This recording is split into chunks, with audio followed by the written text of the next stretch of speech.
नमस्कार, मैं हूं संजय शर्मा और आप देख रहे हैं द टॉप इंटरव्यू। इस वक्त मैं मौजूद हूं बेतिया में और आप हमारे बगल में देख सकते हैं कि आचार्य संतोष मिश्रा जी के पास मैं आज मौजूद हूं। क्योंकि ये जो है ये पंडित जी आज सोशल मीडिया पर पूरी तरह से धमाल मचाए हुए हैं अपने कई चीज़ों को लेकर के। जैसे पंडित हैं तो तमाम शादी विवाह, इनका मतलब हर तरह का जो भी शुभ कार्य होता है ये हर तरह के शुभ कार्य को संपन्न कराते हैं। तो आइए मैं इनके पास मौजूद हूँ, आइए इनसे हम जानने की कोशिश करेंगे कि क्या क्या ये शादी विवाह कैसे कराते हैं, क्या क्या करते हैं। सबसे पहले आपका हमारे चैनल में स्वागत है। आपका भी बहुत बहुत धन्यवाद और आपके दर्शकों को भी मेरे तरफ से हरिओम, जय श्री राधे। अच्छा पंडित जी, जैसे लोग अभी असमंजस में पड़े हुए हैं कि शिवरात्रि को लेकर के, तो अभी ये शिवरात्रि है या महाशिवरात्रि है? देखिए, ये शिवरात्रि नहीं है, ये इस दिन को हम लोग महाशिवरात्रि के नाम से जानते हैं जी। अच्छा, महाशिवरात्रि का जो शुभ मुहूर्त है वो क्या है? देखिए, इस वर्ष का जो महाशिवरात्रि का शुभ मुहूर्त है ना, 144 वर्षों के बाद जैसे प्रयागराज का संगम लगा हुआ है, ठीक वैसे 144 वर्षों के बाद में अद्भुत संयोग लेकर इस वर्ष का महाशिवरात्रि फाल्गुन कृष्ण पक्ष त्रयोदशी रोज बुधवार यानी अंग्रेजी महीना के हिसाब से 26 फरवरी 2025 रोज बुधवार को है जी, जो कि अपने आप में दुर्लभ है जी। अच्छा पंडित जी, हम आपसे एक और क्वेश्चन जानना चाहेंगे।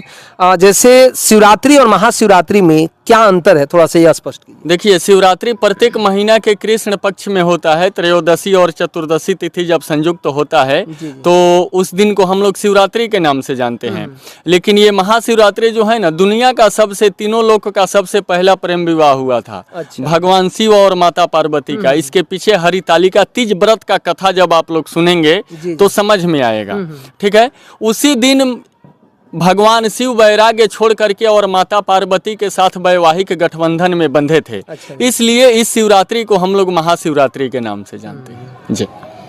अच्छा, आप ये बताइए पंडित जी, जैसे इस दिन का जो 26 तारीख को जो शिवरात्रि पड़ रहा है, उस दिन सबसे पहले हम शिव की पूजा करें या फिर माता पिता की पूजा करें? देखिए, भगवान की पूजा तो करना ही करना है, चूंकि वो तो सृष्टि के संचालन करता है। चूंकि भगवान है और भगवान तो सृष्टि के संचालन करता है। लेकिन उसके पहले माता पिता की पूजा हम लोगों को इसलिए करना है क्योंकि कहा गया है, कर्म प्रधान विश्व करी राखा, जो जस करहि तो तस फल चाखा। हम जैसा कर्म करेंगे भगवान वैसा फल देंगे।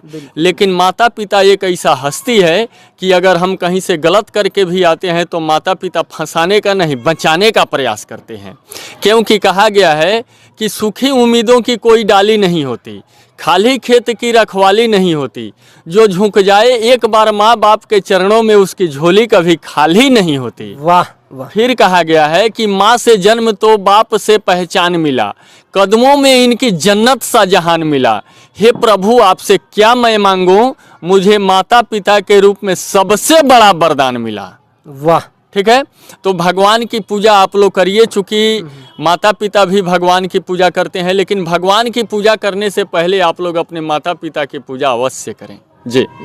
अच्छा, जैसे संतान सुख की प्राप्ति कैसे हो, इसके लिए लोगों को क्या करना चाहिए? जिनके संतान नहीं हो रहे हैं उन्हें कौन सा व्रत, कौन सा पूजा करना चाहिए? देखिए, अगर संभव हो सके तो इस साल के शिवरात्रि में या किसी भी दिन, जिस दिन भगवान शिव का वास कैलाश में हो, माता गौरी के साथ में हो, उस दिन गाय के दूध से भगवान शिव की रुद्राभिषेक करनी है, ठीक है। और उसके साथ साथ सूर्य पुराण, एक हनुमान चालीसा के जैसा पुस्तक आता है, 10-20 रुपया में बाजार में मिलता है। चूँकि हनुमान चालीसा में स्पष्ट लिखा है कि हो ही 5 सुत अग्नि समाना, धर्म धुरंधर ज्ञान निधाना, 300 जीती सकै न कोई विद्यावान सुलक्षण होई। उस सूर्य पुराण की अगर 5 बार कोई पाठ करता है प्रत्येक रविवार के दिन, तो मैं उम्मीद करता हूँ 1 साल के अंदर अंदर में संतान सुख की प्राप्ति होगी जी। जी अच्छा, एक और हमारा आखिरी क्वेश्चन होगा आपसे पंडित जी कि जैसे मान लीजिए किसी लड़के या लड़की की शादी नहीं हो रही है, तो जैसे लड़कियां तो काफ़ी व्रत करती हैं, जैसे महाशिवरात्रि का व्रत करती हैं, तो फिर लड़कों को क्या करना चाहिए, कौन सा पूजा करना चाहिए ताकि उनका अच्छा उनके लिए अच्छी एक लड़की मिल सके, कन्या मिल सके, उन्हें क्या करना चाहिए? देखिए, महाशिवरात्रि के दिन अगर किसी कन्या का विवाह नहीं हो रहा है तो उसके लिए वो लोग प्रातः काल सुबह स्नान ध्यान करके मात्र 11 बिल्व पत्र लेना है। उस पे एक मंत्र कात्यायनी मंत्र आता है, ओम कात्यायनी महामाये महायोगिन्यधीश्वरी नंद गोप सुतम देवी पति में कुरुते नमः। इस मंत्र को अष्टगंध चंदन से बिल्व पत्र की डंटी से लिख करके और महादेव के चरणों में अर्पण करना है। फिर 1 लोटा जल, सारे समस्या का हल, जलाभिषेक करना है। 1 साल के अंदर अंदर में सुंदर घर बर की प्राप्ति होगी। अगर किसी लड़के का शादी नहीं हो रहा है तो दुर्गा सप्तशती में एक मंत्र आता है, पत्नी मनोरमाम देहि मनोवृतानुसारिणीम तारिणीम दुर्गम संसार सागरस्य कुलोद्भवाम। इस मंत्र को बिल्व पत्र पर 108 बार लिख करके 108 बिल्व पत्र पे महादेव के चरणों में शिवलिंग पे अर्पण करें। मैं उम्मीद करता हूँ 1 साल के अंदर अंदर में सुंदर सुकन्या से विवाह संपन्न अवश्य होगा। जी जी।